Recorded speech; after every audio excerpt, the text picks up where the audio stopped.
here's something slightly weird. This is a security lockout lock. It's one of these locks with plastic bodies, but a pretty decent core.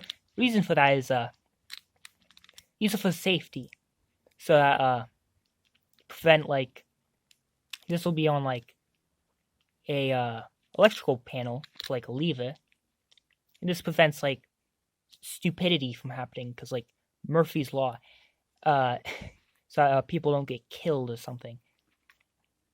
So you have to make sure that the keys, you can't just accidentally unlock the wrong lock or purposefully do so. This is Abus's offer, and something slightly weird about this is, open this. Oh,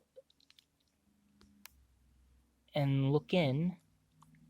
You won't be able to see anything because, well, fucking glorious. That's. Wait. There's a screw in there. This thing can be taken apart. As you can see by that outline, yes. Which is strange because these things are cheap. If someone forgets the key, you don't want to have to sit there grinding at really tough metal to get the lock off and probably destroy the whatever this thing's securing. You want to be able to just take a hammer, go whack, and the whole thing falls apart. These are really only for safety. So let me prove that to you. So right here, there is the screw that would be in the thing. And here is the lock body, which I'm treating very gingerly because this thing is a bitch to put back together. In there is a plastic actuator, and then your standard core, which is brass.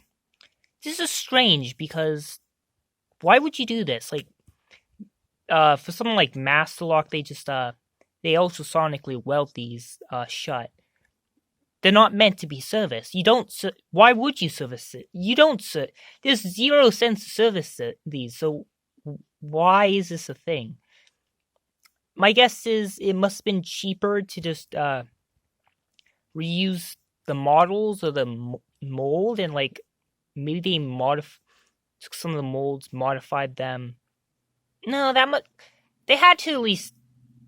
I think they just reused the model, honestly, so that they didn't have to redesign it. Oh God, I can feel the balls moving already. It's probably so that they don't have to remodel something. I don't know. Thought that was interesting.